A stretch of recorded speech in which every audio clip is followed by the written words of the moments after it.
بسم اللہ الرحمن الرحیم۔ لقمان حکیم کا نام آپ نے سنا ہوگا۔ ان کی ایک بہت زبردست وصیت قرآن میں آئی ہے۔ انہوں نے اپنے بیٹے کو کہا کہ یا بنی لا تشرک باللہ ان الشرک لظلم عظیم، اے میرے بچے اللہ کے ساتھ شرک نہ کرنا، کیونکہ شرک بہت بڑا ظلم ہے۔ اس کے علاوہ اور بھی نصیحتیں کی کہ دیکھو یہ حق بات کی تبلیغ کرتے رہنا، لوگوں کو سمجھاتے رہنا یہ مسئلہ، اور اس راستے میں جو بھی مشکلیں مصیبتیں آئیں ہمت نہیں ہارنی ہے، کام نہیں چھوڑنا ہے اور صبر کرنا اس کے اوپر، پھر صلات قائم کرنا، پھر لوگوں سے زیادہ گال پھڑا کے باتیں نہ کرنا تکبر کے ساتھ، یعنی لوگوں کو بےزتی نہ کرنا، لوگوں کی توہین نہ کرنا، کیونکہ سب سے بری آواز جو ہوتی ہے نا وہ گدھے کی، جو چیخ چیخ کر بولتے ہیں نا وہ گدھوں کی طرح گویا۔ اور ہر چیز کو اللہ تعالیٰ نے دنیا میں کسی نہ کسی مقصد کے لیے، سمجھانے کے لیے، ہماری تعلیم کے لیے بنایا ہے۔ دیکھیے گدھے کی آواز بنا کے بھی اللہ نے ہمیں تعلیم دی ہے، یہ بری آواز ہے، حالانکہ اس کو بھی اللہ بنانے والا ہے۔ پھر قیامت کے دن یا جہنم کے اندر آتا ہے کہ جہنمیوں کی آواز گویا گدھے کی طرح ہوگی، اندازہ لگائیے جس طرح گدھے کی آواز کتنی خوفناک ہوتی ہے، جہنمیوں کو جو مار پڑے گی تو ان کی آوازیں جو چیخیں نکلیں گی نا، اندر آواز کبھی جاتی ہے، اندر جب ہوا کھینچتا ہے تو اور آواز ہوتی ہے، باہر نکالتا ہے تو اور طرح کی ہوتی ہے۔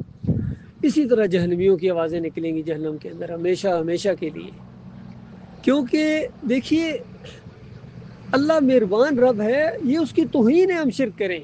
ہر شرک اللہ کو گالی ہے، یقین کیجیے۔ گالی کیا ہوتی ہے؟ توہین۔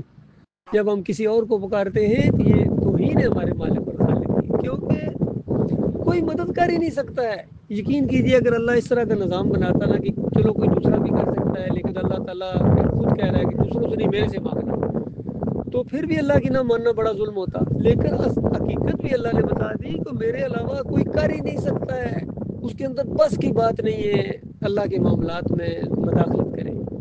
اس سورج چاند کو اللہ تعالیٰ چلا رہا ہے، پوری کائنات کا نظام اللہ تعالیٰ چلا رہا ہے۔ آج جو آپ کو پوری دنیا میں یہ جنگیں نظر آتی ہیں، یہ بھی اس کے پیچھے اللہ تعالیٰ کی طاقت ہے، کیونکہ جب اللہ کو نہیں مانو گے تو مالک فرماتا ہے میں پوری قدرت رکھتا ہوں، تمہارے اوپر سے عذاب بھیجوں۔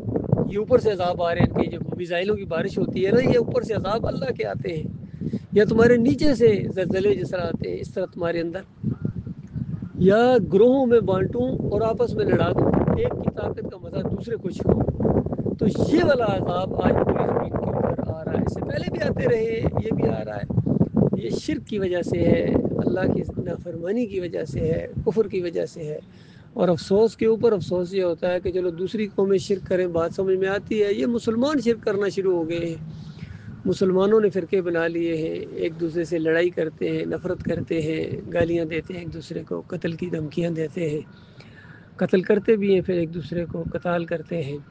یہ اللہ کے عذاب کی شکلوں میں سے۔ آج اگر انسانیت کو ایک پلیٹ فارم پر اکٹھا کرنا یا امن کا معاملہ، سارے کہتے ہیں امن، جس طرح ٹرمپ بھی کہتا ہے اب امن ہو جائے گا، یہ حملہ کر کے امن ہو جائے گا، جنگ شروع کر کے کہتا ہے امن ہو جائے گا۔ یہ وہی بات ہے جس طرح اللہ تعالیٰ قرآن کے اندر کہتا ہے جب ان کو کہا جائے فساد برپا نہ کرو تو کہتے ہیں ہم تو امن والے ہیں، ہم تو صلح صفائی والے ہیں۔ اللہ کہتا ہے خبردار یہی اصل فسادی ہے۔ تو سب سے بڑا فساد اس زمین کے اوپر یہ شرک ہے۔ مالک خود فرماتا ہے ظہر الفساد فی البر والبحر بما کسبت ایدی الناس قل سیروا فی الارض فانظروا کیف کان عاقبۃ الذین من قبل کان اکثرهم مشرکین، کہ جو خشکی اور تری میں یہ جو فساد برپا ہو گیا ہے، یہ لوگوں کے اپنے ہاتھوں کی کمائی ہے، ان کے اپنے کرتوت ہیں جو ان کے منہ پردے مارے جا رہے ہیں۔ اور زمین پر چلو پھرو دیکھو پچھلی قوموں کو جو تباہ و برباد اللہ نے کیا ہے، کیوں کیا ہے؟ کان اکثرهم مشرکین، اکثریت شرک کرنا شروع ہو گئی تھی۔ آج ان مسلمانوں کے اندر بھی شرک آ گیا ہے، فرقوں میں بٹے ہوئے ہیں، بریلوی ہوں، دیوبندی ہوں، اہل حدیث ہوں، سلفی ہوں، کوئی ایک مسلک، ایک جماعت ایسی نہیں جس میں شرک نہ ہو۔ پھر دین کو انہوں نے دینداری کی بجائے دکانداری کی شکل اختیار کر لی ہے، نماز پڑھانے کے پیسے، اذان دینے کے پیسے، اس طرح انہوں نے اللہ کے غضب کو بھڑکا دیا ہے۔ دنیا میں تو یہ ذلت اور خواری ہے، کیونکہ اللہ کی کتاب کی کچھ حصے کو ماننا اور کچھ حصے کو نہ ماننا یہ بہت بڑا جرم ہوتا ہے، اور اس کی سزا اللہ تعالیٰ بتاتا ہے۔ مالک فرماتا ہے بتاؤ اس کے علاوہ کیا سزا ہو سکتی ہے کہ دنیا میں ذلت اور آخرت میں اشد العذاب۔ دیکھیے دنیا کی ذلت اور خواری تو اپنے آنکھوں سے دیکھ رہے ہو، تو اس کا دوسرا حصہ جو مالک فرماتا ہے آخرت میں اشد العذاب، یہ بھی اپنی آنکھوں سے دیکھو گے۔ اور یہ جو شرک اور کفر کر کے اللہ کی نافرمانیاں کر کے یہ جنت کی امیدیں دلاتے ہیں یا امیدیں رکھتے ہیں، جہنم ان کے لیے منہ کھولے ان کا انتظار کر رہی ہے۔ اللہ تعالیٰ اس خوفناک انجام سے اپنی پناہ میں رکھے۔